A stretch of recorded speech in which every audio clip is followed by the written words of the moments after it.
Hello. Hello. Greetings. Hello, everyone. Greetings. Hello. Hello. Oh.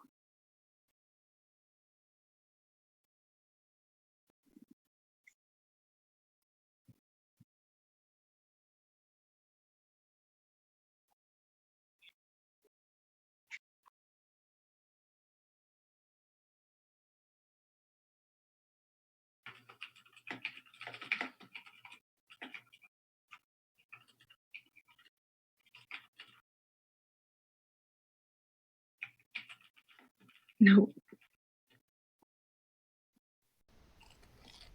Yeah, okay. There is audio. I'm sorry. Yay! Sorry. Yay. I'm very sorry. So if you are on Facebook right now, just go. There is an option for closed captions. I don't know how to activate that on Twitch. I think you guys are hearing everyone. So so I'm here joined by Dolia Gavinsky, also known as Zarya. Hello. Pauna Hello. Kaushi, also known as Hanzo, and that cute dog. Popo. Popo says hi. Jeannie Bolet, is that how you pronounce your last name?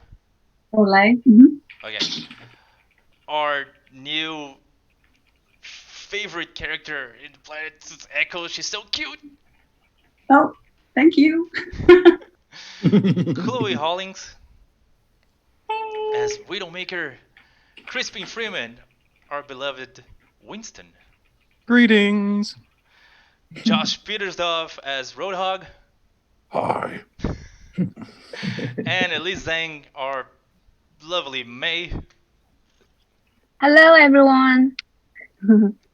So first of all, Hey. first of all, I want to start this asking how are all of you, and I'm probably gonna do like questions and choose one to start, and then we're gonna go to the other one. So let's make everything organized. Dolia, how are you? How is everything during this quarantine, during these crazy days that we are living in? Well, I'm fine. It's interesting. I've stopped counting the weeks. At the beginning, it was kind of almost pleasurable to cut yourself off a bit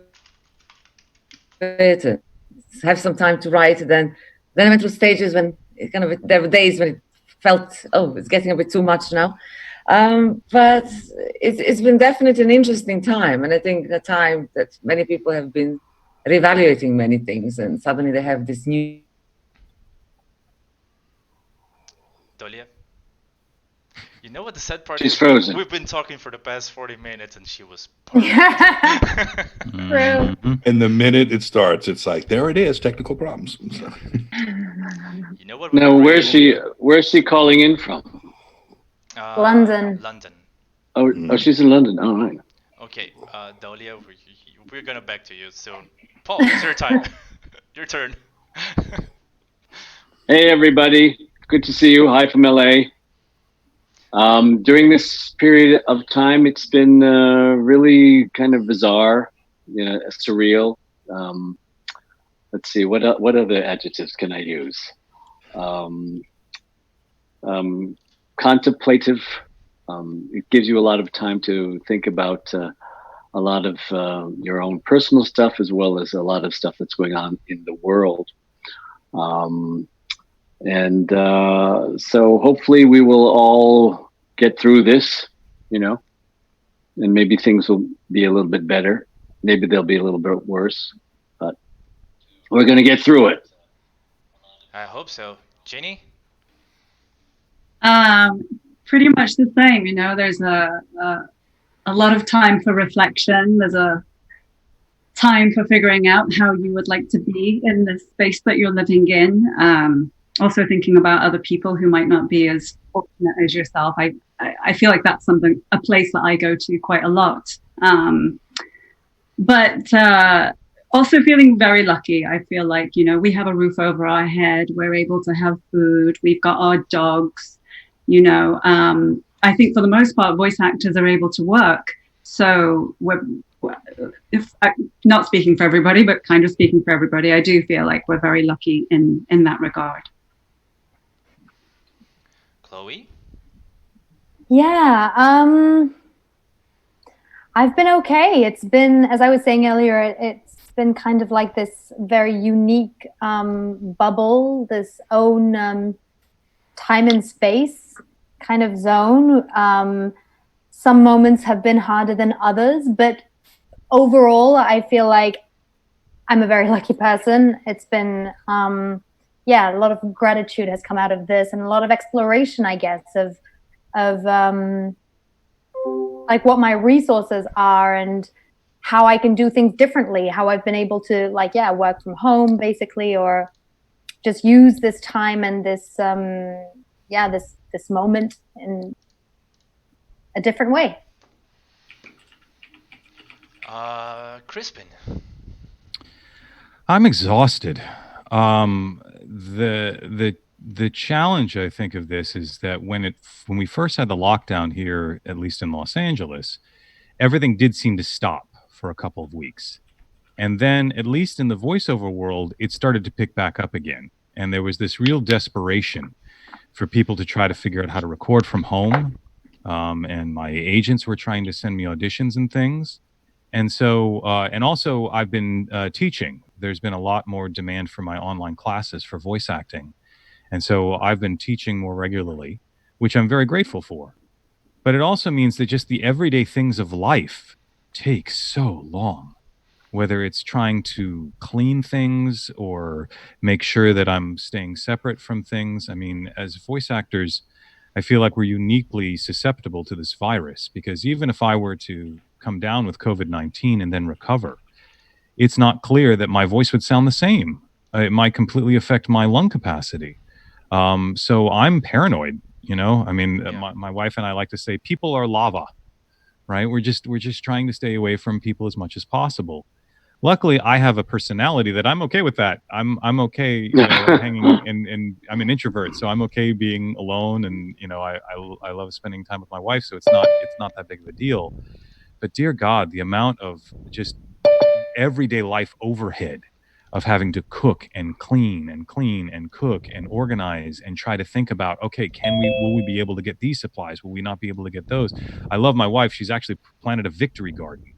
So she's turned one of our little terraces, and we had our first salad the other day because we grew our own greens and That's radishes, awesome. and yeah, she's been amazing, you know. While I've been trying to keep everything else in our life sort of organized and humming and running, especially on sort of the technical side of things. So you know, people say, "Oh, I'm so bored." I'm like, God, I wish I could be bored. I'm exhausted. I think, on top of which, the whole situation can be very depressing, which just makes me want to sleep. So it's tough. It's tough. And I know that as Jeannie was saying, I'm incredibly blessed. I'm in a far better situation than many people that I know. And I can't imagine what people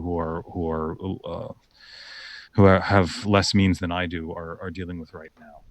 And even that can be depressing. So it's tough. And I have to keep reminding both myself and my wife, because she's like, "Oh my God, you know, this is so crazy. I can't get anything done." And I have to keep saying, "We're at war." Right? This is the same situation that any country was in during a wartime. You know, ask people how they were surviving in London during the Blitz for years and years. Or, you know, even ask Americans who didn't have to deal with invasion during World War II, but had to deal with shortages and dealing with trying to handle this situation. It's tough, you know, and like a war, there's going to be an end to it at some point. Yeah. Hopefully the end will be better, you know, and won't require, you know, a lot of suffering. But at some point this will end, and we're just on a war footing now, trying to deal with that. Well, that sounds pretty much everything that we've been feeling. There's a psychological pressure in everyone. It's been so terrible. Josh? Hello, we have a visitor who has joined us. Eddie, the Brussels Griffin, is loves me. He heard Topo was here, and so he was very excited to see his friend. Yeah, just want to echo everything Crispin eloquently laid out. It has been an adventure, to say the least. One with highs and one with serious lows as well. I have the distinct advantage of being a little bit lucky that me and my wife welcomed our beautiful baby daughter into the world back in November. So we have a brand new 6-month-old little Sunny is our daughter's name. And we were blessed and very fortunate to be preparing to stay at home for these months ahead of time a little bit. So we kind of had not an upper hand, but we were already managing our lives so that we would be in this position. So on that aspect, dealing with the quarantine and everything has been manageable. It's been a little bit more doable. And my personal profession, when I'm not in the booth, I worked at a theme park up until like March 13th. I was around hundreds of thousands of people every week from all over the world, and we had just finished celebrating Chinese New Year. Oh my gosh! Xinyin Kuai Lo to our friend Elise, and then she taught me how to say. Gong hei fa chai hong bao mao lai, or something, right? I remember. I hope I made you proud. So good. I hope I made you proud. So it's been a wild ride. But I think the thing that really, when we come out of this slowly but surely, is we will look back and say, maybe this taught us how to reconnect again, how to go back to our roots. Maybe we flew too close to the sun. And Mother Nature was like pulling the brakes a little bit. So, yeah. Elise, hello. Hi there. How is everything with you, and how is everything in there? What is happening? Yeah. How are you feeling? How are you? A lot of people are so interested about what things are like in China now. Actually, I think everything is like normal now back in China. I stayed at home for 2 months from February to March. And then I went back to Shanghai in April. And then I can just go to work, go shopping, and go anywhere I like during these 2 months. And I've been quite busy these 2 months. Actually, when I really think about this COVID thing, this virus thing, I feel really lucky. At least we are still alive and we are still healthy. So this is and I think this is a good time for me to think about my life. Where am I going? This is a good time for us to finally slow down and think about our lives. So, and this is a time when I realize politics are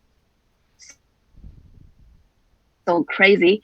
I really fell in love with science and those medical workers. I hate politics more and more now.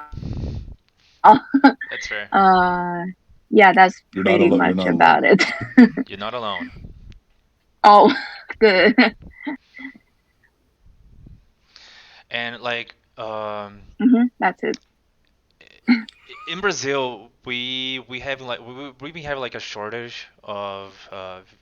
I've been hearing complaints of the voice actors here in Brazil that it's been hitting hard, especially what they do. And if someone else does not have I don't think you actually need a proper studio to do those voice recordings, but if you don't have like any kind of preparation, there's a lot of people having issues to get work right now. How that hit you guys in there?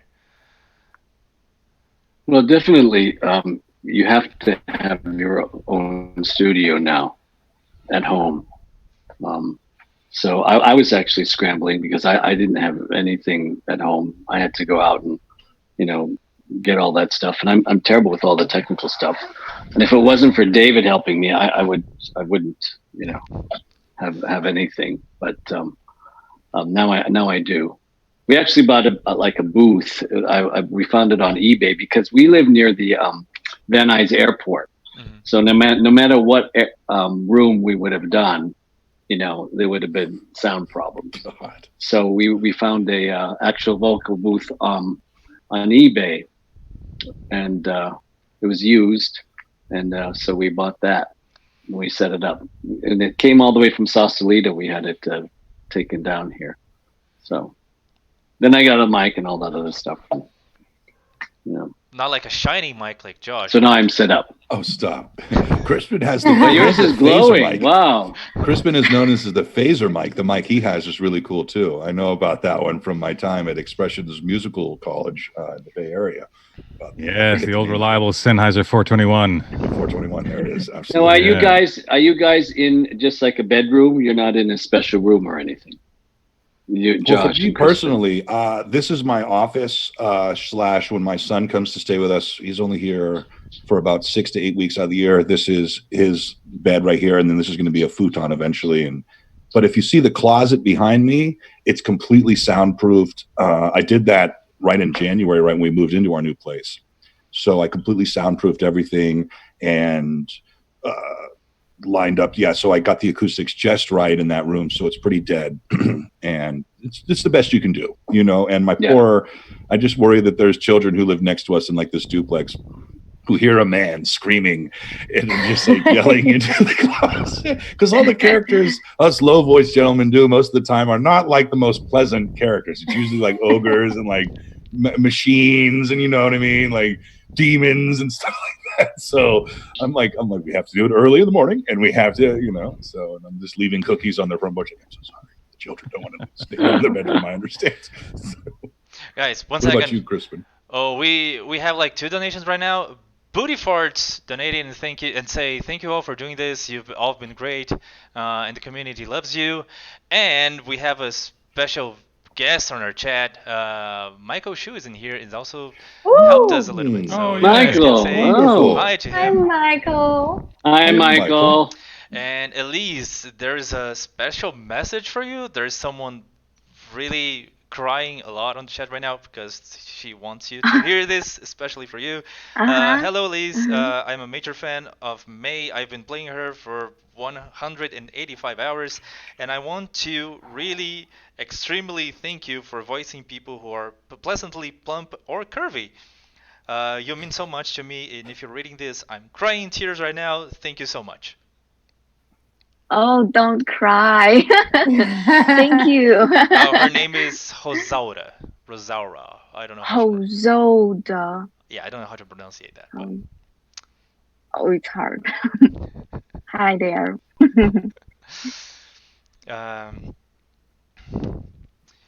I got lost of track. I think Paul was wondering what my stuff was. I actually started as a sound designer in the theater before I even became a voice actor, and I was a hacker before I was a theater geek. So I was programming computers before I got into theater. So I came of age just as computers were getting fast enough to do professional quality audio, and I did that transition from like reel-to-reel tape deck to Pro Tools on a Mac. And so I've been messing with recording tech for quite a while. I'm not an engineer necessarily, but I do run like ADR rigs off my laptop when I teach classes and whatnot and do anime. So I'm pretty. This is a mic that I use. It's a dynamic mic that I use I'm just actually in my sort of dining room area. And I use this because it's really good in a space that's not acoustically treated, because it tends to reject a lot of external noise. The same with the RE20. These are the kind of mics you'll see in radio stations, because radio stations are usually not as acoustically treated as they might be.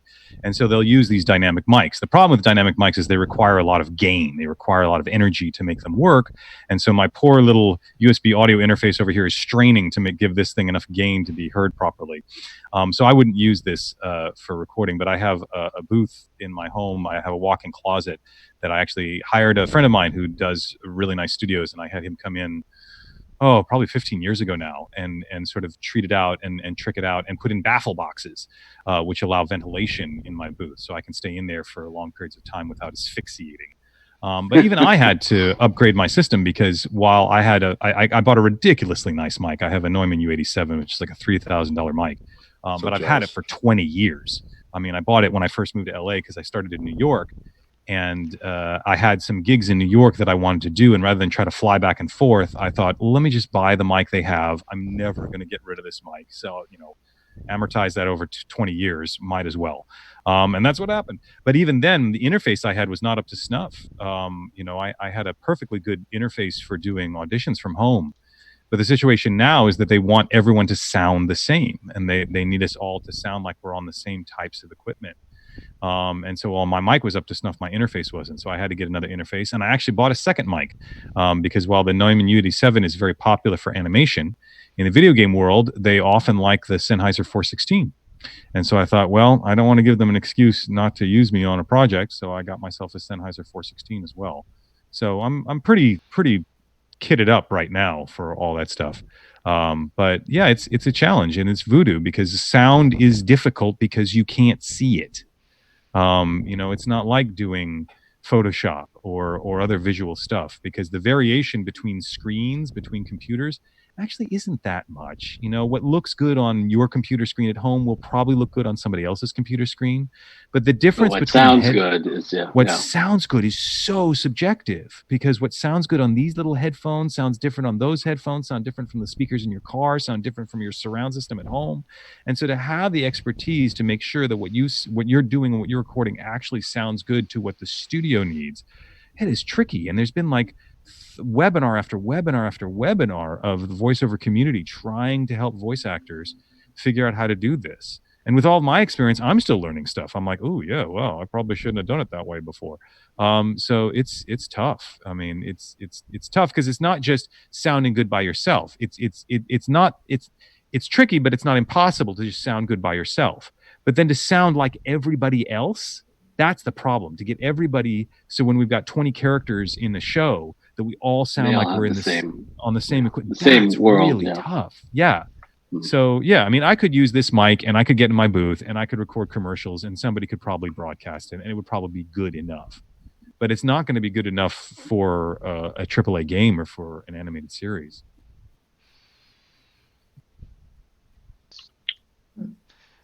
So how are they gonna control all of that? That's what I want to know. How are they gonna? There's been a couple studios that have been helping. One of the big ones is PCB. Keith and Valerie Aram, God love them, at PCB Productions, are really trying to come up with some standards. And they've actually paired up with some manufacturers and saying, hey, manufacturers, if we decide to use your equipment, could you give us a discount? Or, would voice actors be willing to promote the fact that this is the equipment that you're using? But in terms of microphones, the industry has always coalesced around about 3 different microphones. All right, the Neumann U87, the Sennheiser 416, and the baby brother of the Neumann U87, which is the Neumann TLM 103. Those are the 3 most common microphones that I see in the studio over and over and over again. The only other thing is a studio asked me if I had some lavalier mics, the DPAs, which are the ones that they put on the motion capture caps and they point down towards your head. Who the hell who's going to have that at home? Like, come on, guys. Who's got a DPA at home? I don't know. Forget it, right? So luckily, if you've got, the Neumann U87 is $3,000.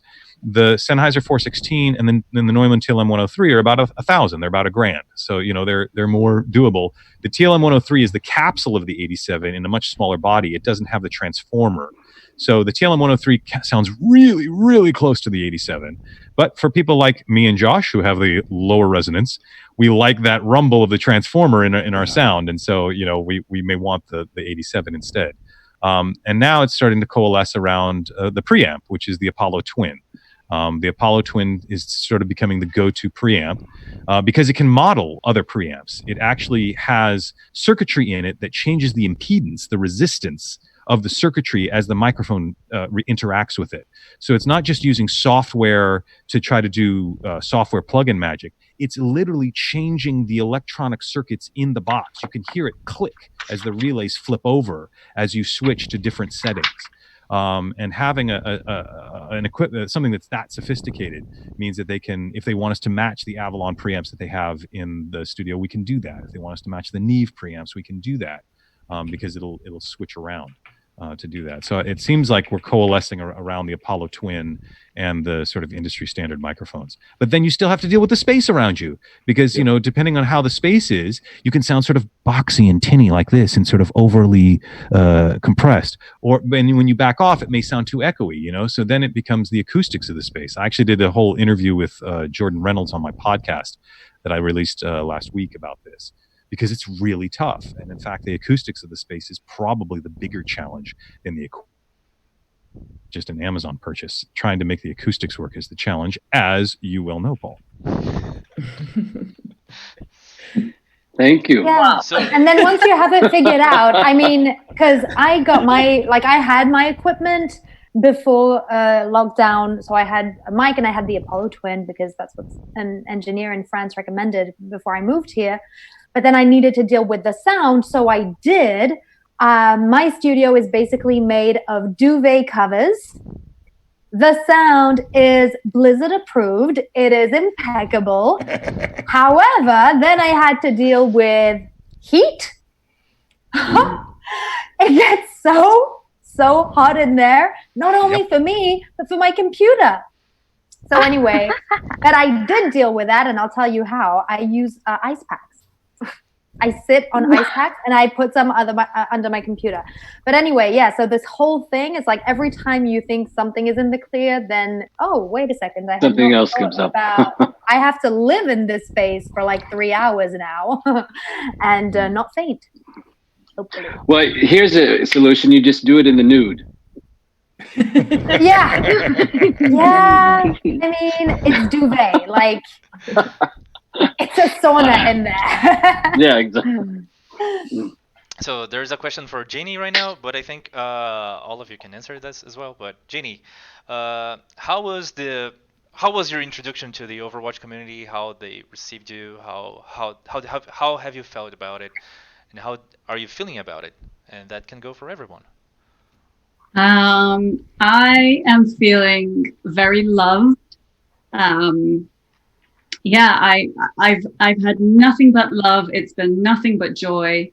It was very surprising to me. I am definitely an introvert extrovert. I love my own space, and all of a sudden to have this world, this whole universe open up and have fans who are just the sweetest. You know, at first I was very apprehensive about it. I was not warned, but kind of given some context about the Overwatch community and how they love the game and how, you know, they're a family. So I'm grateful that I had that brief intro, that brief debriefing, I guess. But it's been really lovely. Yeah, I'm in awe, I'm amazed, and I'm extremely grateful for just the love that's come this way. And then also for my fellow VAs, they've all been amazing. You know, I've had a lot of the girls reach out, and just chatting, it feels like this amazing instant family that I've been able to find my way into. So yeah, like I said, nothing but joy. That's very true. I mean, with exception of with Jeannie, all of you in here were since the beginning. How that impacted your life? How was that? Were you expecting for this to become what it is right now? Can you start, Delia, this time? No, I wasn't expecting it at all. My background is in theater and film. Acting, and also the last few years I've also created my own things, like a filmmaker, and my voice work was mainly radio drama and some games. So I was never really aware of the enormous of the industry. So I remember a week before Overwatch launched, Andrea Toyes came to London, and for you watching it, she's a wonderful director. Yes, I met her. She's amazing. And she was like, "You have no idea. You have no idea what will happen." And really, then suddenly my Twitter account exploded, and I remember going to a first convention, which actually Chloe I met on back then, and it was completely a new discovery for me. And I'm again extremely grateful for the experience, for the people I've met, for the love I received, and for this kind of whole community that seems to live around the game, not just the actors and the fans, but also the art, the music. It's a whole world out there that I didn't even know it existed. So it's amazing. I've learned a lot. Elise. I yesterday I was directing. No, not yesterday. The day before yesterday. I was directing a voice actor who is from the USA, and I'm directing her for a video game in China. And I told him, "Hi, I'm Elise, blah blah blah," and we finished the work. And then after that, she asked, "Hey, are you the voice actor of Mei in Overwatch?" I didn't. Uh, I didn't imagine that happens. I didn't tell her who I am, and she's just a voice actor from USA, and she recognized me. That's amazing. And this Zoom thing. What is it? I never used Zoom before, and now I'm connected with all the voice actors from all over the world, and the fans in Brazil, right? Yes. This is amazing. I will never Actually, be at doing this this very without moment, there are Overwatch. fans from everywhere on the chat, so we're pretty global right now. Oh, that's cool. We live in But a Yeah, global. I'll you never be also doing this do the without voice of Overwatch. So Symmetra in China, right? And Yes. you see, I'll answer for her. Yes. yeah.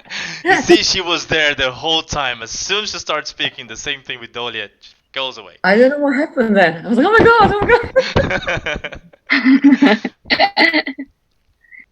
That's it. We can't completely rely on technology, can we? Seems not. Josh. Wow. For me, it was game changing. It was a life changing event. Something I like saying that, you hope that in your career, you hope for a role like this, that you can be able, that will be appreciated, and you save a part of your soul, maybe a very secret part of your being, of your essence as a human, and you wait for an opportunity to kind of deliver that part of you into a role. And I get chills thinking about it right now, because I really believe that this role was that role for me. It was I watched Dr. Claw and Megatron a lot growing up, and real Ghostbusters. So Frank Welker, Lorenzo Music were like embedded in my brain forever. And when we got the opportunity to do Roadhog, I too got to work with the fabulous Andrea Torres. And she was the first director I really, like a professional director I really had. I was a relative unknown that took a chance on me, and I was just really proud to deliver. And it blew my mind the first time. I mean, you have an action figure, well, Funko Pop. Like, I got to give it to my mom. Like, Mom, look, here's my action figure. This is pretty cool. And so it's been life changing. It's been wonderful. And I think one of the coolest experiences that's happened to me is I just went go-kart racing, because I live in Los Angeles too. I went to a place called Racer's Edge in Burbank with my son, and you had to sign an NDA or whatever. And the kid who was getting us our helmets right before we go into the pit to load up on the go-karts, and he's giving us the safety lowdown, looks at me, and then he looks down at his thing, and he walks over and he goes, are you Josh Petersdorf? And I was like, yes.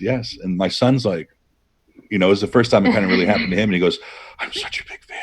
I love Roadhog and I love Overwatch all the time. Oh my God. Can I just get a picture? You know, and I was like, of course you can get a picture. I looked at my son like, look at your dad. Like I am really cool. So it made me the cool dad. And I think the strongest part of the community has been the people. Overwatch fans are amazing, and the whole community has been so loving and such a warm family to be a part of. And it's introduced me to wonderful individuals like all of these actors here on this panel. And I get to open my mind, and I'm so amazed by the knowledge of people like Crispin and the depth of people like Elise and the comedy of people like Paul. You know, just simple things that I was so enjoyed to witness together. So for me, it's been a great experience overall. And I play the game also. And I say this, I am the best in the cast at the game. I have yet to be Without a doubt. challenged on this. I'll give you that. I have I'll played challenge with I've seen some photos of Gakko who's been training a lot as game Gaku chief. is upset at me that I've got a 3-year advantage on him. So he is ramping it up. I've actually played with Michael Chu in Hawaii, and we were on the same team. We rolled Farmer Seed together. I was Farah, he was my Mercy, and we won. So And me. Oh. that's right, and you were there too, and Elise was there too, and that was that was an amazing time for me to be able to play the game with the people. So was Michael Chu good? Yeah, he was so good that he was like, he knew that everyone on our team was like, we need a healer, and he was like, I'll roll Mercy for you, Josh. I was like, thanks. Oh. So, it's been great. If you're wondering why my mic like looks like it's glowing in the dark and like I'm like literally on the precipice of heaven right now, it's because there's just a lot of light coming through the window already. It's because the microphone is your quest, dude. Right, it is. There should be like a question mark over here, like in all the work. Chloe. Yes. What can I say?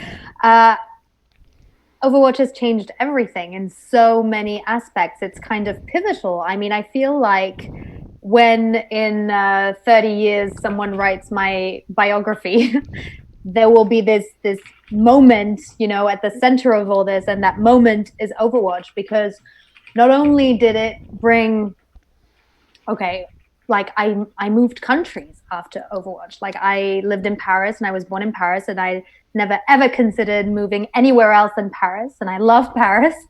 But now I'm in LA, and I love LA too. But that's definitely a direct consequence from being in this game. I've traveled so much in the past few years, and that's a direct consequence of doing this character. And I've met so many people. So I knew nothing about the gaming world. Your previous question was, did I know, could I predict that it was going to be such a huge success? The answer is no, mainly because I knew so little about the gaming world that I didn't even know what Blizzard was. Like, I lived in Europe. I was doing all these other things. I did a lot of voice acting, but we don't get the same opportunities over there as voice actors do here. And so I wasn't as aware of like all the different things that were going on and that were being made. So I had no idea when I got this part what it would do. And basically one of the things is that I knew nothing about the gaming world. So I had a lot of, what's the word? Prejudice, kind of like ideas about the gaming world that I am so glad that I've been proven wrong about. Like I started doing conventions and meeting the actual people who are playing in the communities, and realizing how strong and deep these connections actually are, that it's not as simple as kids should be running outside instead of, you know, being in front of the TV. Yeah. So I feel like my conscious has expanded thanks to this game, that I just feel very lucky that I get to be the recipient to so many stories, so many people that relate to the game, that relate to the characters. Blizzard has made such multi-layered characters that it's easy to do, and I'm really grateful for that. And I guess that's the other thing, is that I'm really happy that the game and the character that got me, that kind of changed my life, is also a game and a character that I respect so much. I feel very, very lucky because it doesn't have to be the case. Like sometimes, you know, you just get well known for something that is like, nah, okay, cool. But with this, like, I didn't grow up being a gamer or a fan of video games, but I did decide to become an actress because I wanted to portray women who society doesn't understand. Basically, I wanted to find out why will a mother kill her child? Why do people do incomprehensible things? Yeah. And with Widowmaker, that's exactly what I was asked to do. And again, with Andrea Toyas, our casting director, she's so interested in that type of authentic process that suddenly, like, yeah, basically my dream was coming true in a way that I hadn't really anticipated before. So yeah, Overwatch is pretty much the bit, like, I'm grateful eternally that I got this, that I got the part. Yeah. That is awesome. Paul? Yeah, I had no idea that it would become this big. And actually when I recorded all my stuff, I recorded it and then I went to New York because I was doing a Broadway show, and I was in New York for a year and a half, and that was the year that it had been released. And so I was starting to get all of these like random people on Facebook asking me if I was interested in like doing conventions and stuff, and I was just like, who are these people, you know? And I kind of just ignored it because I had no idea that it was turning into this really big thing until I actually, you know, wrote someone back and I said, you know, what is this about? It was what actually happened to be Topher. And then I started going on these conventions, and it's been amazing. I mean, I've met, you know, such great people, you know, Josh and Chloe and Crispin and Elisa. Elisa and we've done a bunch of conventions, and the travel has been great. Meeting all the fans has been amazing. And I actually, before the whole lockdown happened, I went to Kuwait. Did any of you guys go? Josh, you went to Kuwait, right? I got offered the to go to Kuwait next year, or I think it may have been Abu Dhabi, but I haven't been yet. So I'm jealous of you, envious that you made it over there. Yeah, no, it was an amazing experience. I was just like, I just thought this was great. Never have gotten to go to the Middle East, and you know, being here in America, we've had such propaganda about the Middle East for the last 20 years, you know, and so going there and actually meeting all the people, and it was amazing. I had a great time. Everybody was so warm and inviting and nice, and it was so interesting to see this really incredible culture, you know. So I'm just so thankful and so excited for the next chapter of Overwatch, right? Yes. Thanks, Josh. Crispin?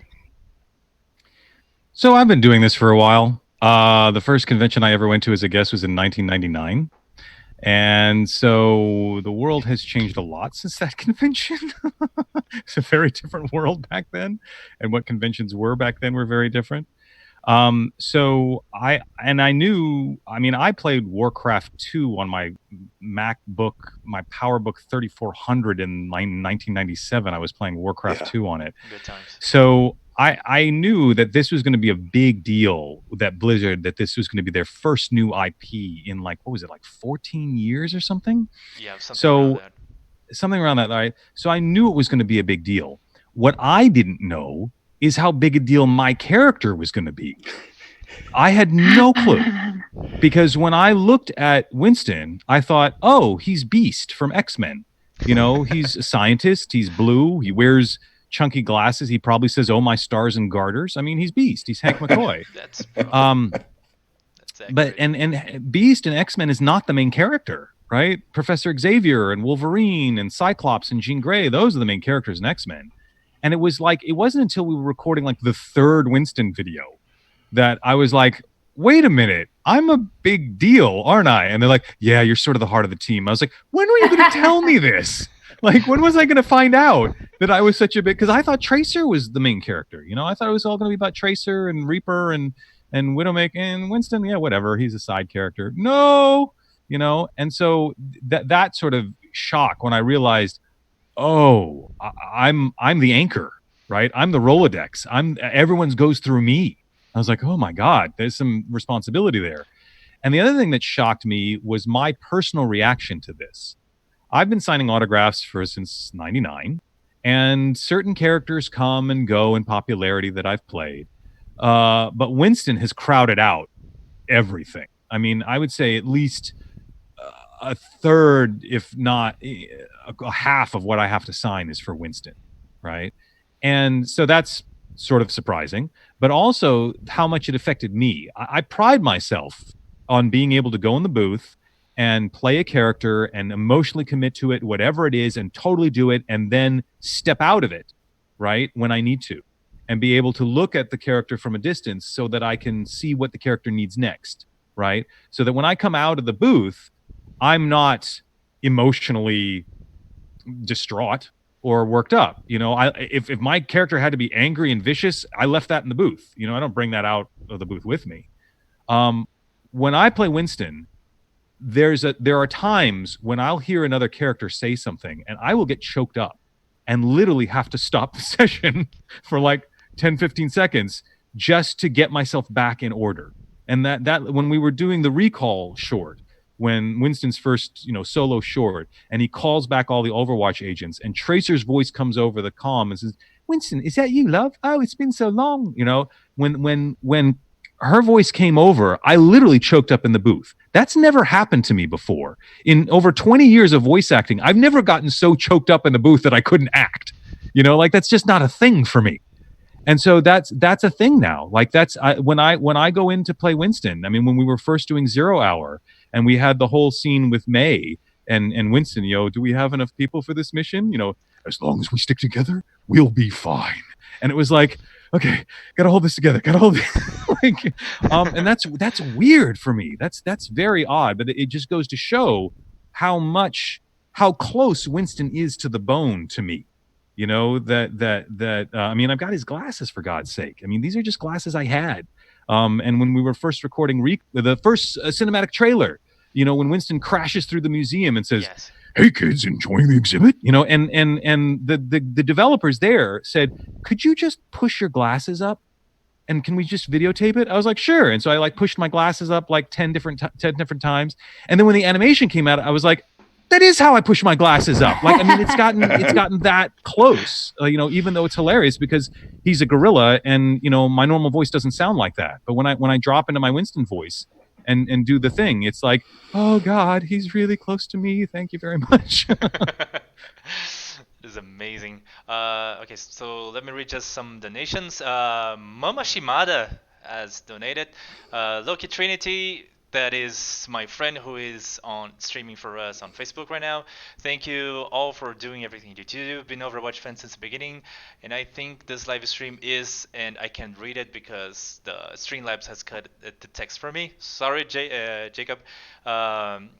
Little Tally Magpie. Love you guys, and yeah, that's a mouthful.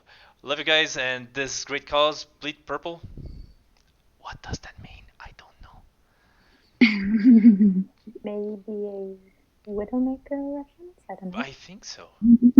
Blazzatastic. Thanks everyone. I just love it, and I love all the Brazilians and the regional voice actors of Overwatch. Mibsha, M-I-B-Sha, I don't know how to pronounce it. Show love 100, and there is some Abate 64 Todolia this. Thank you for being part of a game that inspires me to be better every day. Love all of you, and I wish you well. Also, thank you, Doyla, for voice acting the absolutely most awesome tank ever. Zarya is and will be forever in my heart. Thank you. Mine too. Yeah, it's great to be the Love me some strongest woman in Zarya. the world. I love Zarya. She is amazing. I love me some Zarya. She's so cool. Oh, I Zarya love is her. amazing. Although I'm a Reinhardt main, but I love Zarya. My favorite Zarya line is the one that you say it in Russian, something about the wolf and Oh, not the bear. I love the bear. I want to hug you. Okay. Yes, yes. Like a big fuzzy Siberian bear. Yeah, I love that. Zarya was getting slowly. She was getting sort of the humor was kind of emerging. I guess at the beginning it was all very, I had my big lines and big moments, but then I think as the character was developing, and I hope there was a little bit of maybe voice acting there as well that inspired maybe some of the lines. I don't know, but suddenly the lines were getting funnier and funnier. So when I received the grizzly bear line, this is the moment when I couldn't stop laughing, and I loved it. Talking about that, what is your favorite character voice lines? My character, Zarya's. Well, I like her, the standard one, "Together we are strong," because I think, especially now, it's a very pertinent line. But she also has lines which are kind of iconic lines from Russia, from Russia with love and all of that, which in Zarya's voice are something very special. Difficult. I mean, the grizzly bear, it's my kind of humorous, great line. But all this strong as the mountain, and it's wonderful. I think that's what's great about voice acting is that you can really inhabit characters that often on screen you would not get, maybe because of your physicality or something else. But here you can go wild. Although, no. Well, I think I need to work on my muscles to get to Zarya's level. But I am picking up my, I'm going to go to the gym. I'll do my best. I'm working on it. Hair is easy. Hair I can cut and all that. Chloe, your Widowmaker's favorite. I guess it changes all the time, but I'd say I love the lines that kind of combine where she's like talking to another character in the game, but also pointing to some of her own history and her own story. So I like lines like a single death can change everything. Because that's basically her whole story. And yeah, emotions make you vulnerable. And then there are the lines that I get asked all the time, which are neither of those, like "one shot, one kill" and "no one can hide from my sight," which I just love because they've become so iconic. Yeah. But yeah, I always love to be reminded of those other ones. Also, "cherchez la femme." Mm-hmm. Yeah. Elise. Hi, yeah. My favorite voice line. I think the top one is amazing. we can count. We can count how many amazing we have said in this panel. Oh, maybe 20 already. And our world is worth fighting for. I love that one. Especially when something happened all over the world, maybe like the time now. I love this sentence a lot. We've been using that one for equal I'm going to science the heck out of this. What did you say? We've been using the words worth fighting for a lot for eco point stuff. Like a lot. Oh, yes. That suits your organization a lot. That's just for your organization. And maybe the one I'm going to science the heck out of this. Yeah, because it's really go with what May do. She's a scientist, so I love that line. a lot. Poe? Did you ask me? Yes, sir. I think one of the favorite lines is the one that people are always using. Suck it, suck it, suck it, suck it. And then of course his ultimate. You go, well, go take it, we'll go. Ooh. Oh, and the dragon goes by like. Wait, that was a dragon or what? That was Chewbacca.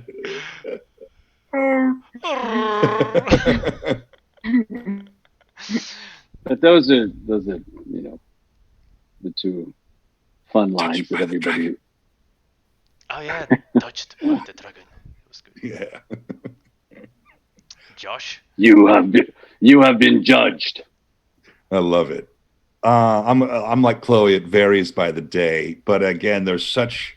Who would have thought that bacon would have been such a controversial topic for Roadhog? Say bacon one more time. I think the funnest thing to do with him is the wheezing and the hiss and just the deep chested. I couldn't do that. I met a performer who named Dan Gilbert, who did this amazing wheeze when he would laugh. And I was like, I want to do that. And every time I would do it, I get really lightheaded, like my chest would like, and I was like, I need to just work on it, work on it, work on it. And then I finally got it when it was comfortable. And I was like, oh, I can kind of like replicate this. It won't hurt me. So I remember doing it in the booth and they're like, yeah, that was really good. Yeah, give us another one of those, Josh. And then that's where a lot of like his laughs came from, and he's Roadhog is a fun thing because I have the mask and I mean, so it's a lot of the effects that they added. There was a little bit done in post just to kind of give him that breathing effect or whatever, but for the most part it's my actual lungs you are hearing distressed in that. But like I said at the beginning, I practiced it until I learned how to not hurt myself doing it. That's really important to take care of yourself in the booth. And Roadhog is one of those characters that you can go way overboard. And it's very important to know your limit. And they've always been amazing in the studio. Do you need water? Do you need the Lopao throat coat or whatever it's called? The legendary Chinese bottle of throat coat. And I've just stuck with bananas and room temperature water. And great thing, the best of, I quit smoking cigarettes because of Roadhog. So I'd smoked cigarettes for like 15 years, and I quit smoking cigarettes probably after the first session we did. I was like, there's no way I can do this voice and smoke cigarettes. So I was like, I'm going to choose the voice, and I made the right decision. So 6.5 years clean, not a single cigarette. Wow. Amazing. Pretty pivotal. See again, Elise, one more time. Jeannie, so you recorded almost like all the Ultimates. Do you have help for any one of them, or like there was some kind of guidance of how to do it? And what is your favorite Echo voice line for so far? So to answer the first question, I did have help. I had the amazing Andrea Toyas. And also I got to listen to all of my fellow castmates' ultimates, which was really helpful because, there's such established lines already that there's no way that I could have done them without hearing their tone and where it was coming from. And also I don't speak any of those other languages. So, especially Genji and Hanzo, they were quite difficult. And also because they are lower on the not register, but they're those deeper, more gravelly voices. But yeah, I got to listen to everybody else's ultimate, and I had about maybe 4 or 5 different tries at them, and also just going back to taking care of your voice. I do feel like in that particular situation, I wasn't as prepared because I didn't know anything about Overwatch. I didn't know anything about the individual characters and how amazing they were, but also vocal quality wise, how different they are to me. And I don't have a huge vocal range, I kind of sit very comfortably where I'm speaking right now, maybe even deeper. But yeah, I experienced quite a bit of vocal fry from you guys from following. And somebody also said to me, "What? No Winston grunts?" And I'm grateful that I didn't have to do Winston. But yeah, of course, I love talking. But yeah, it was a lot of fun as an actor, as a voice actor. You want to be able to try on all of these different voices, these different characters. As Doya was saying, we don't get to be in a play or in a live action movie or TV show being someone particularly physically different from who we are. But then in voice acting, you get to be anyone, as long as the voice fits, or even in motion capture, you get to play somebody else. But yeah, so to me, it was a great challenge. It was a great honor. I definitely needed that the Chinese throat coat that Josh is talking about. I think I might guzzled a gallon of that. I also have a loquat tree in the back of my back garden, and I believe it's made from loquats. So I remember thinking, how can I make syrup when I start? But there's a lot of seeds involved, so I just thought I'll just buy it. It's fine. But as for Echo's line, I love you can learn something from every situation. That's like the perfect mum, when you're in a situation and it's not been going well, kind of like the situation we're in right now. We might not think we're going to learn a lot from it, but by golly, I feel like all of us have said, yeah, we really have time to reflect in this situation. So I feel like even if there's something terrible, there is something to learn from it. And I do love that positivity from Echo. And then, of course, adaptive circuits engaged. That's a great way to get yourself into a mindset when you're entering a situation that perhaps, you need a little bit of zhuzhing, you need a little bit of encouragement. And if you're the only person around you that's giving you that encouragement, I think it's a great phrase. So for now, those are my favorites.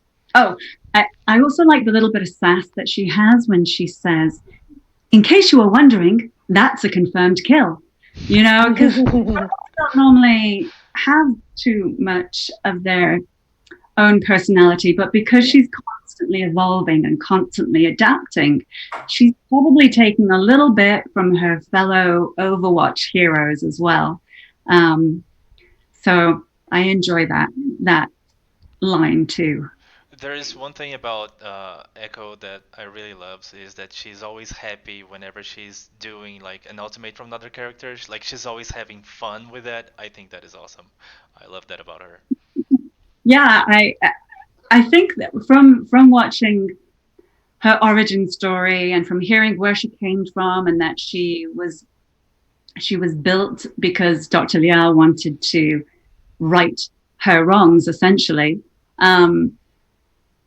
To me, she was always a positive character. To me, she was this childlike entity that is really excited that she's learning all the time, even in game when she's destroying things. She's learning, and I feel like I could take a leaf out of her book as well with that.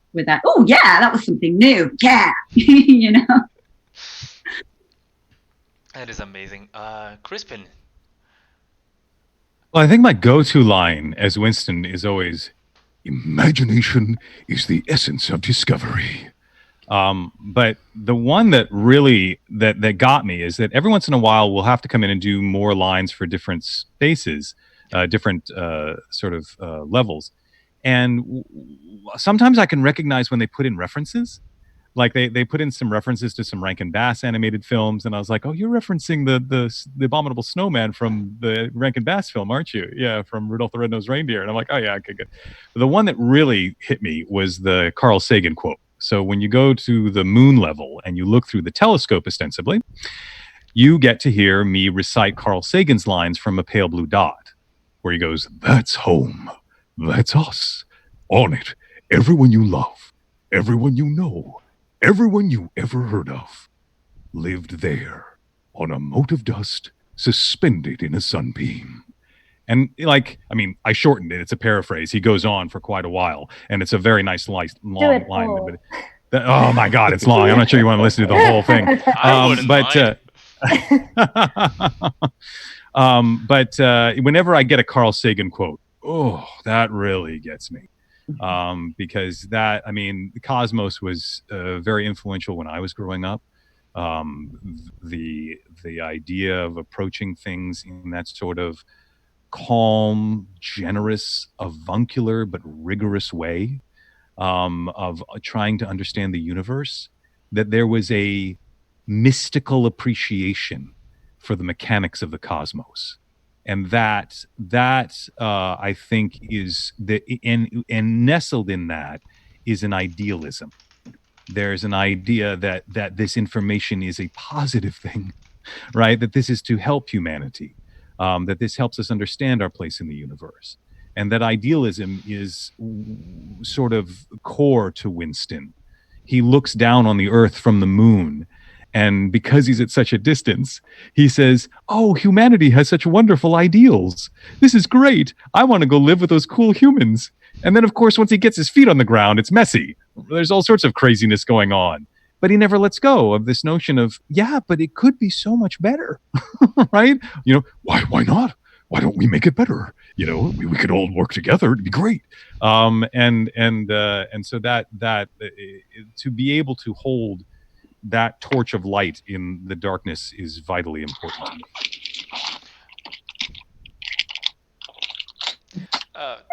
Yeah, okay. So that's happening. Yeah, just and I scream, roar! You know, like so just that day that we met, Crispin, there, and of course I didn't met Elise. This is my first time actually speaking with her. I think both of your characters were the ones who brought Eco Point alive. I mean, there's a lot of writing, there's a lot of backstory, there's a lot of story, but both of you brought those characters alive.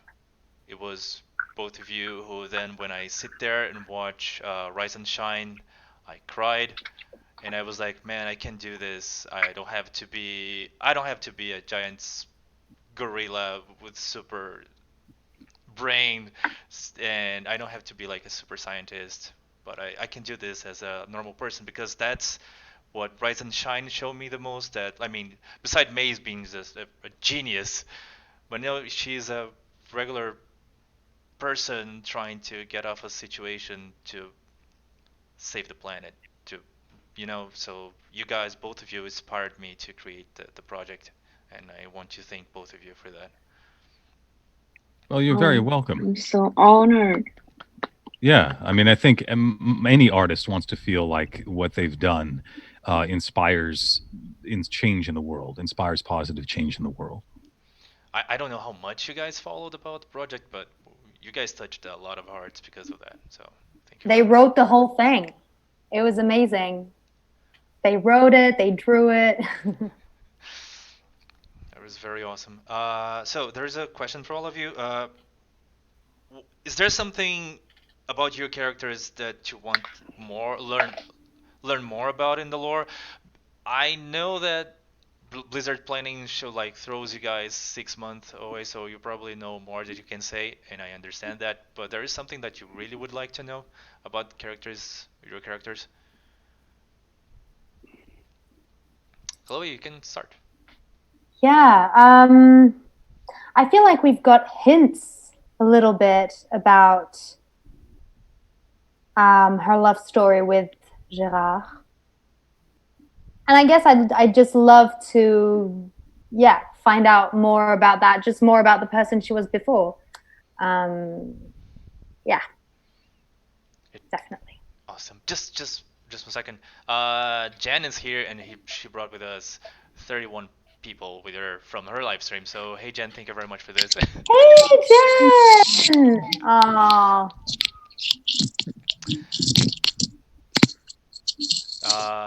Josh, what would you like to know more about your character? Oh, flashback BlizzCon 2019. We were doing the Voices of Overwatch panel, and I mentioned something about Roadhog wears a mask. Like we all wear masks sometimes to hide from the world. And Michael Chu piped up and was like, "Oh, I think you may have given me a new line to write." And yes, he sounds like Mike Rowe from Deadliest Catch when he said this. So, the greenhorns in the chum bucket getting ready. So, but I would love to know, because then to elaborate what Michael said, he said Roadhog's story is very tragic, and we've yet to figure out why. And I would love to delve deeper into why his life is so tragic, why he wears the mask.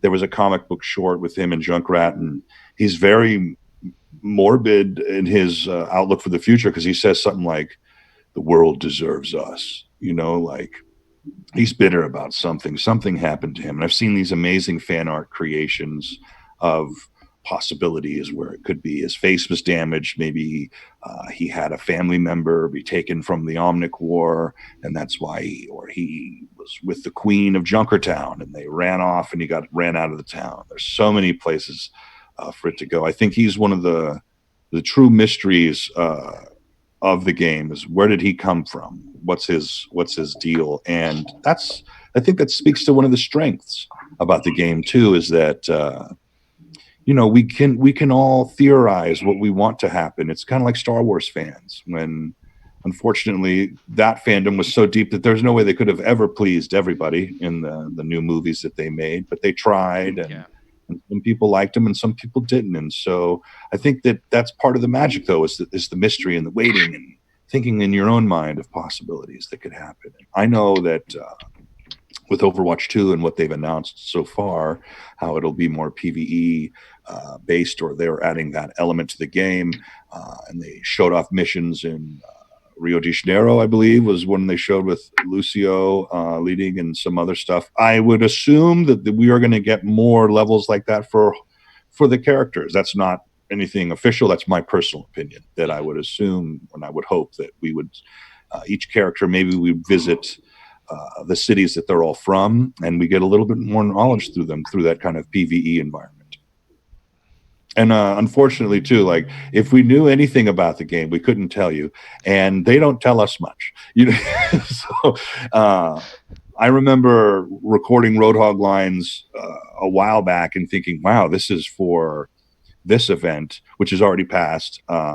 So this is going to be. I don't think I'll be back in the booth for a while." Saying that, so, but I always look forward to showing up and doing the dance. Dolia, what would you like to know more about Zarya? I mean, now that you clearly say that she's getting softened, but sort of funny. I mean, she's getting funnier, but I mean, she's not soft. I mean, she is a strong woman, the strongest in the world. Well, Zarya, what I also like about her, it's not all about her. It's for the other and for the people, and for her to protect her people. And and in her biography, she's given up this career of being an Olympic champion, and it would be interesting, sort of, what else did she sacrifice? And especially, does she have any soft spots? I mean, has she ever loved anyone? Maybe that's quite interesting, and if so, who? But I also like to have Zarya having fun a bit more, and cheering up people forward. I think she's in some ways a very, very positive character. She doesn't have a weak spot, in the sense that, oh, can I do it or not? She gets on with things. And I think this is what's so great about those characters. They're so full on and without doubt, really. They kind of go and do their stuff, you know, and that's great. Paul? I think we need to know more about Hanzo's, the whole, you know, the Shimada clan and what was actually, you know, going on with them and his father, how did that, because, you know, with sons and fathers, there's always, you know, a dynamic where one son is favored and the other son is kind of like, you know, the black sheep. So I think that needs to be sort of fleshed out to sort of understand, you know, him becoming this lone wolf type person, and maybe he has somebody that he goes back to, you know, that gives him the strength to go out, and you know, and there's always that one special person that he goes back to from, you know, doing his missions. Yeah. So hidden away somewhere, you know. That would be very interesting too. Yeah, and be afraid that someone would find that out, you know, and then go after that person. He's protecting that secret. That'd be very interesting to know more about. Hanzo has always been like the mystery, a mysterious character from Overwatch. Like no one knows his past or anything. So yeah, no, it's true. So some of it should be revealed, like little bits and pieces, you know. Yeah. Elise? I'm really curious about how May walked out of Antarctica by herself. I think it's kind of impossible for us, for a normal girl like her. But what happened there? Then I want to know about her scientist friends. I know they all died in the cinematic Rise and Shine, but I really want to know more about them. We can see their names on the thing where we sleep in there. I really want to know more about their stories. And I want new abilities May is working on. You know, she is a scientist. She must be working on some new technology. Maybe she can get some new abilities in the future. That would be cool. Yeah. Maybe a rework must be in progress. We never know. Crispin? So usually characters, when they speak, have subtext. There's something underneath what they're saying that motivates the reason why they speak. And usually that subtext is sort of mysterious and we want to find out more. So when I hear about all these characters that have subtext, of course, we want to know more about what's motivating, what's pushing them. I'm not convinced Winston has any subtext. I think Winston is about as sort of sincere as you get. It's sort of what you see is what you get. So even if, I mean, first of all, there's been more videos of Winston than I think any other Overwatch character. So if you want to know about Winston lore, it's all out there, right? I was on the moon. You got to see me as a little kid. And Dr. Harold Winston had that wonderful line, you know, dare to see the world as it could be. You know, that's a lot of what motivates Winston. So, and I'm cool with that, right? To play the kind of prophet character, the one who has a vision and is single-minded in their purpose towards it, almost like a katana. Like there's just a single purpose to this, and it's purified and tempered to go to that thing. Which means that what becomes interesting then is when my character Winston has to interact with others, right? What does it mean for Winston to interact with Widowmaker and bring out from Widowmaker maybe what we haven't seen before? And so that's, I think, where it becomes interesting, is that I become the window character, that I become the character through which you get to find out about everyone else.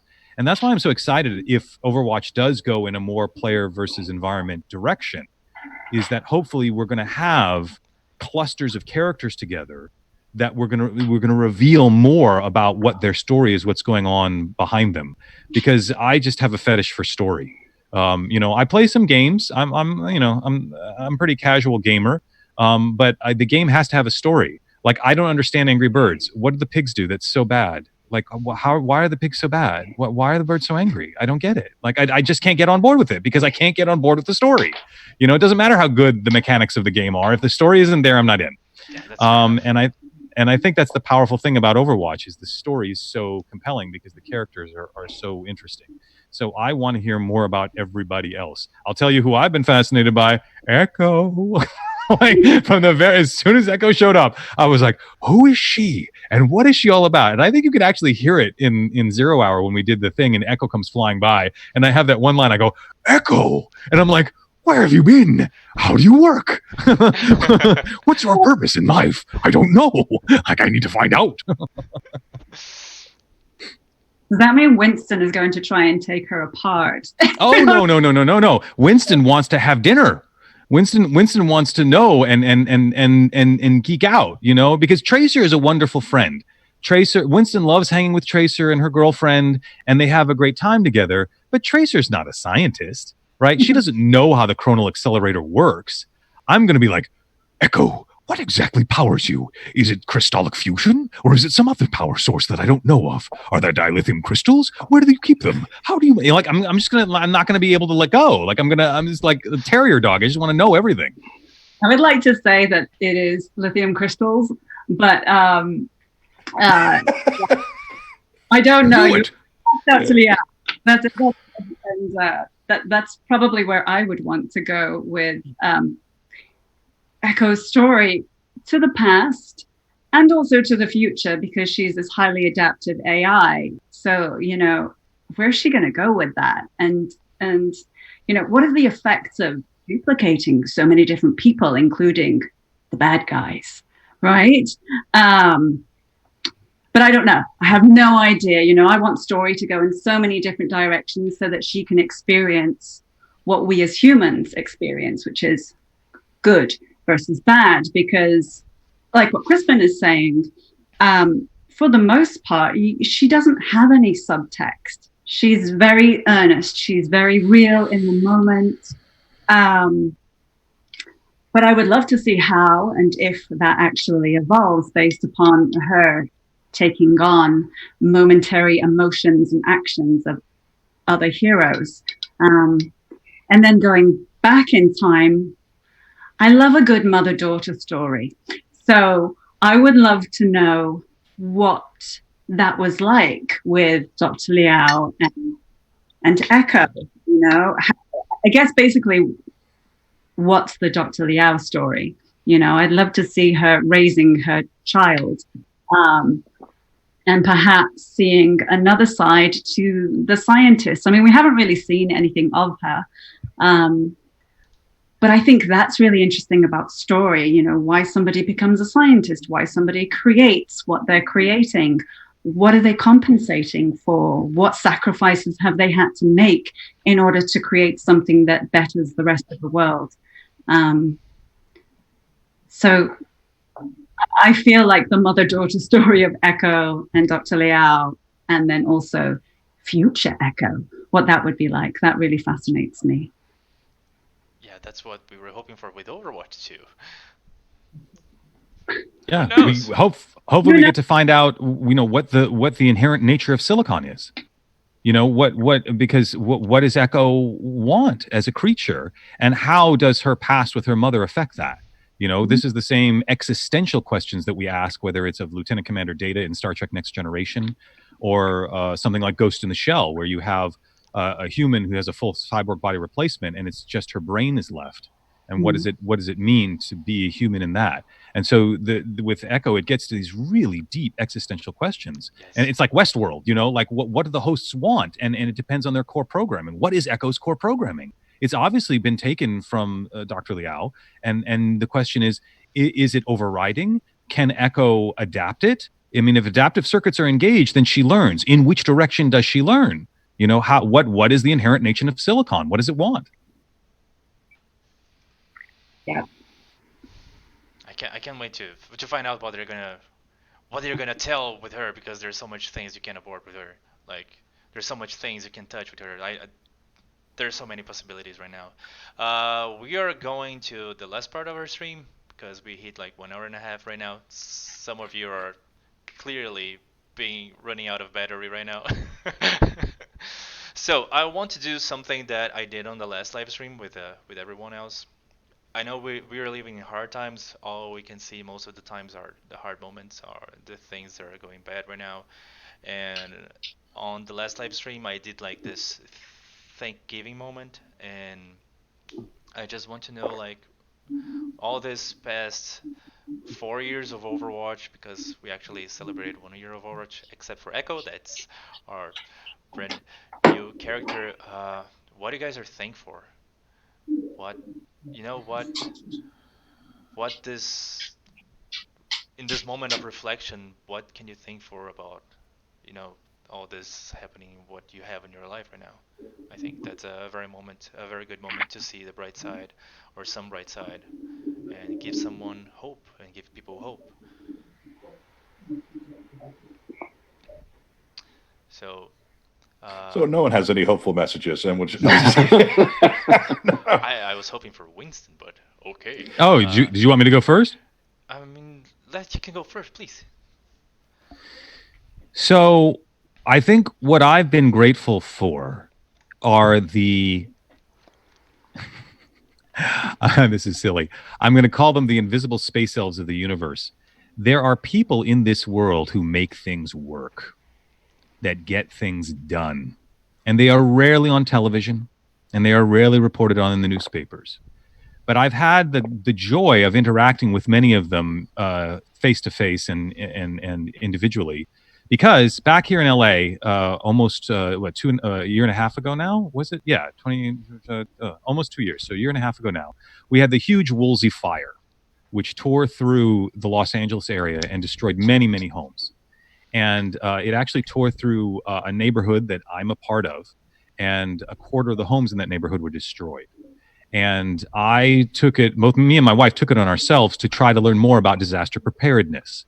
And it introduced us to an entire community of people that are busting their butts to take care of their community. In fact, many of them have been doing some of the drive-through COVID testing.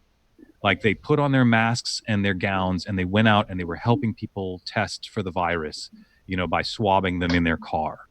And these are people. I went out and got my amateur radio license, so now I'm a ham radio operator. And every week we have radio nets where the disaster radio teams of different communities of Los Angeles all check in with each other. And we all make sure that our radios are working, and that if anything were to go down with an earthquake or power or anything else, we'd still all be able to communicate with each other. We'd be able to coordinate with first responders. We'd be able to get help where it needed to be. And it's all invisible, but their people are out there, man. And I'm grateful to them. And I think you should, it just takes a little looking. The Community Emergency Response Team is a organization here in America. And there are what are called CERT teams, these Community Emergency Response Teams all over the US. And they practice in first aid and disaster relief and everything else. And then some of us get into radio and communications and whatnot. And those are people I'm incredibly grateful for. They've kept me sane every week. They check in with me. How you doing? You doing okay? Yeah, I'm all right. You're there. I hear your voice. We're good. So I'm very grateful to them. Awesome. Chloe?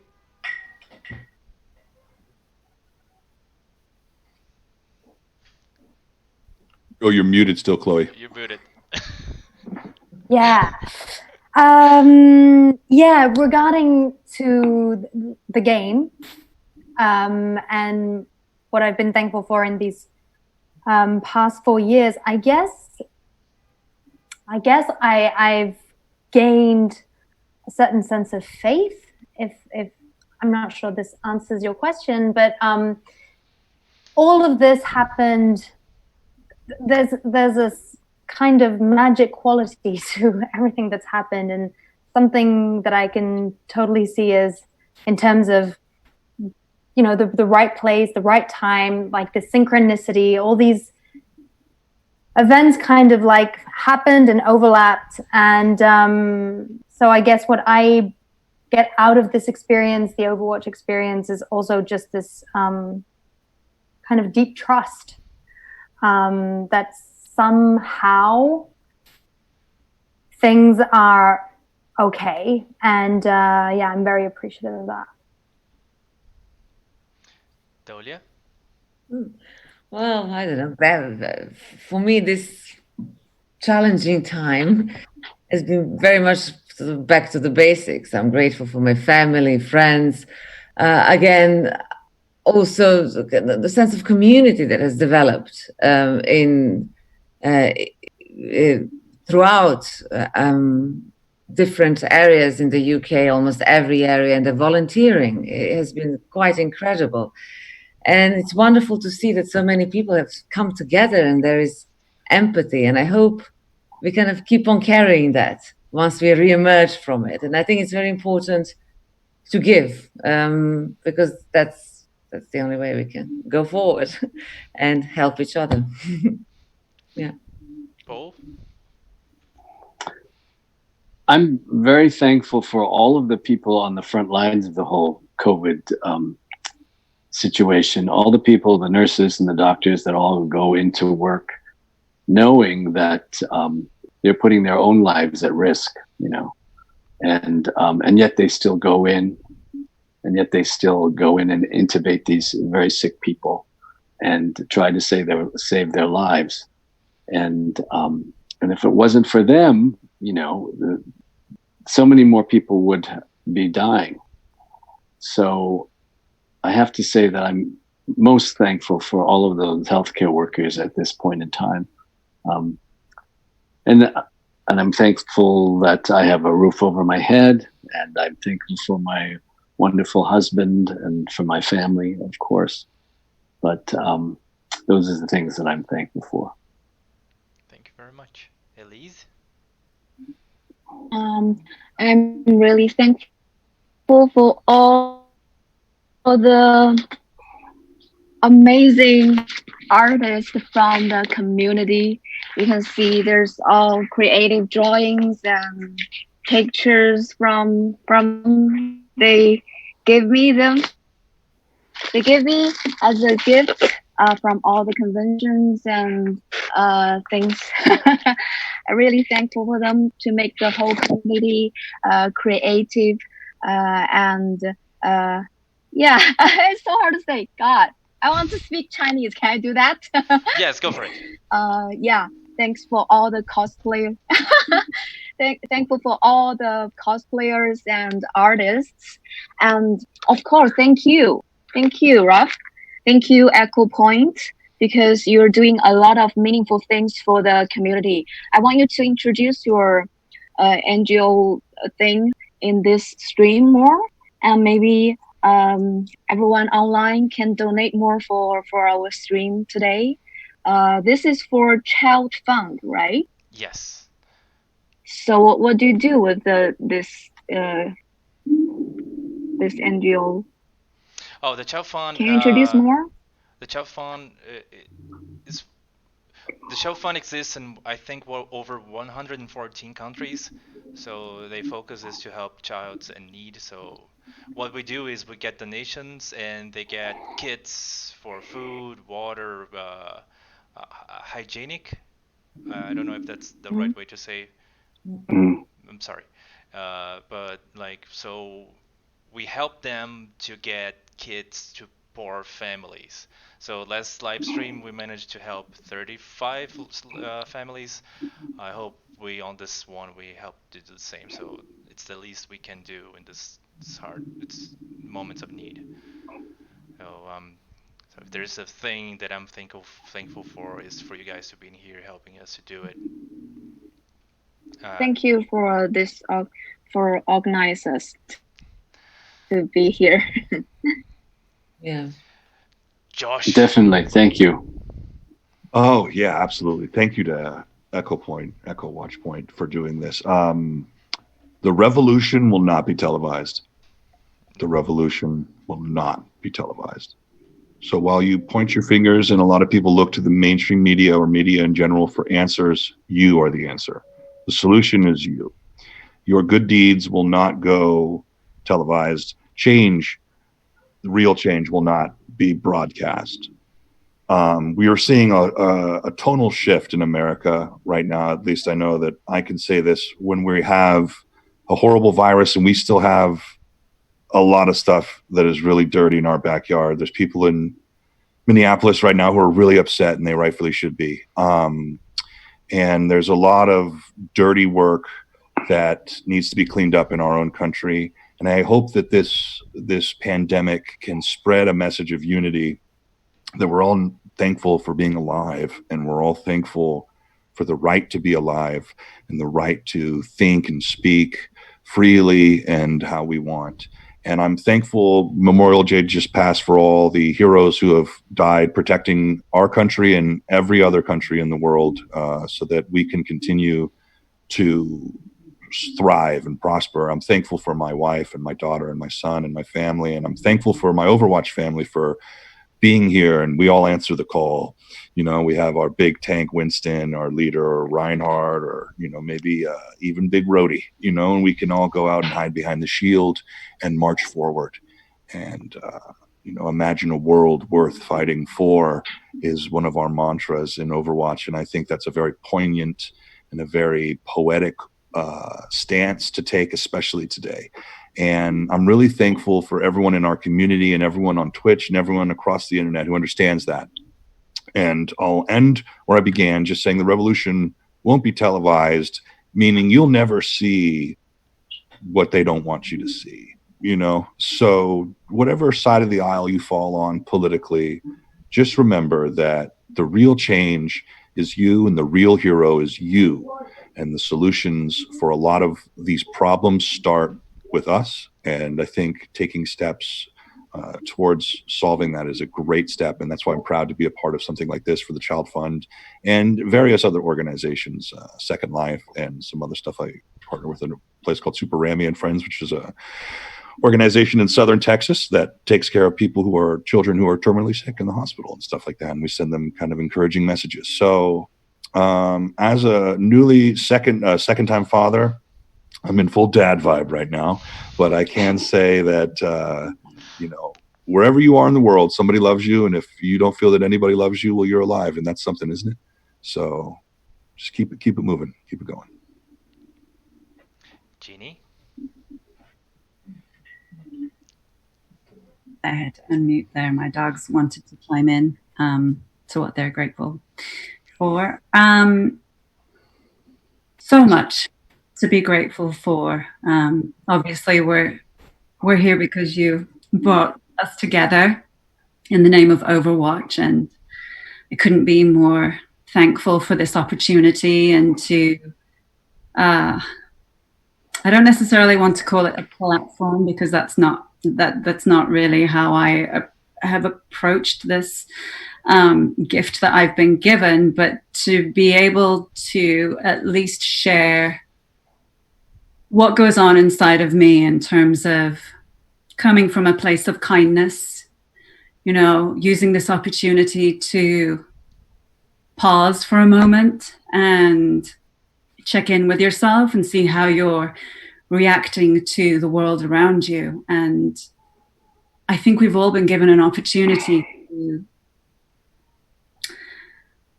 change the narrative that we have, you know, maybe a pre-existing narrative or something that we've developed within ourselves that could evolve into something more positive and that can benefit other people around us. It doesn't have to be this global message. Some of us only have a short reach. And so why not to your friends and your family and to your neighbors, to find that kindness and that goodness and to practice it every single day. I feel like that is something that I'm grateful for, which is the time, even though this is an awful pandemic that we find ourselves in, that gift of time and space can really help us to dig deeper than we have before, to find that light within ourselves and then to hopefully spread it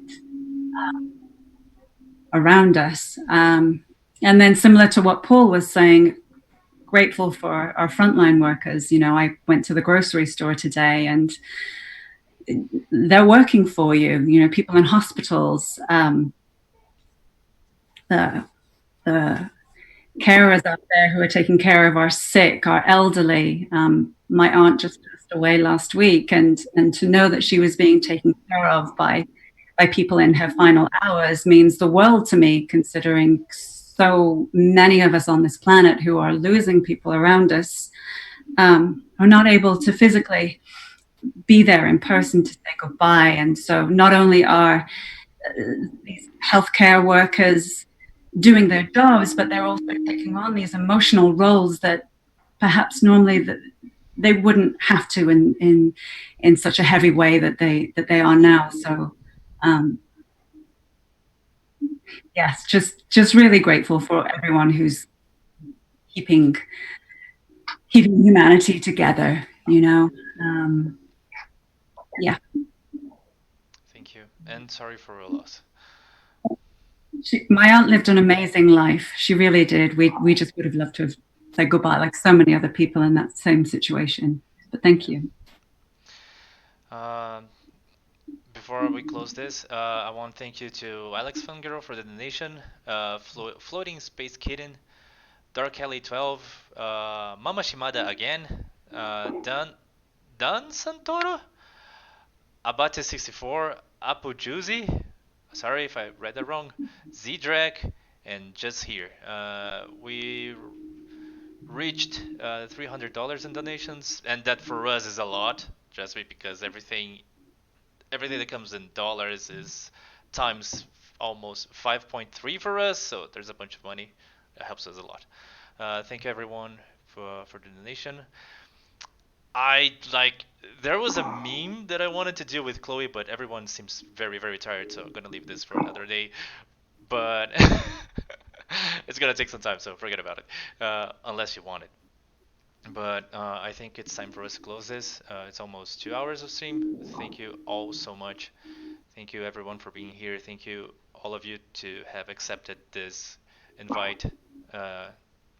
You guys are amazing. Thank you for all the work you do, and thank you for everything you guys do.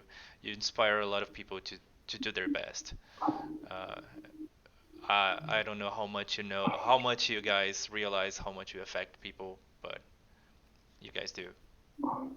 I can't say that for myself because I have a Overwatch tattoo in my arm, so. Let's see it. Is it the Overwatch symbol? Is that what it is? No, this is Reinhardt voice line. I will be your shield. Love it. Wow. Love it. Wow. Yeah. It was amazing. Well, what a great thank panel. you. Thank you, Raph, for everything. Thank you for helming this and continuing to be a positive voice. Thank you for being a man and a human being of generosity and kindness. And, you know, the world needs more heroes like you. Stop. I'm gonna cry, dude. You can't make weird fellow cry, man. Thank you all.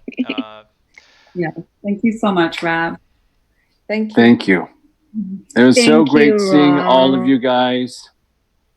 It's 2:00 in the Yes. morning here, so I'm a bit dazed. Oh my gosh, it's so late. What time is it in Shanghai over there too? Yeah. It's 9 a.m. Oh my gosh. Oh, okay. That's early. So here in Brazil We're in is such a different time zones, aren't we? Yeah. Yeah. Here right now it's And it's 9:45 p.m. p.m. Wow. God, I need to go to work. Okay. Thank you, everyone. Well, it's been great. Thank you. Great seeing Thank you everybody. so much. Thank you. Bye. Bye, everyone. Everybody. Bye bye. Bye. Bye-bye.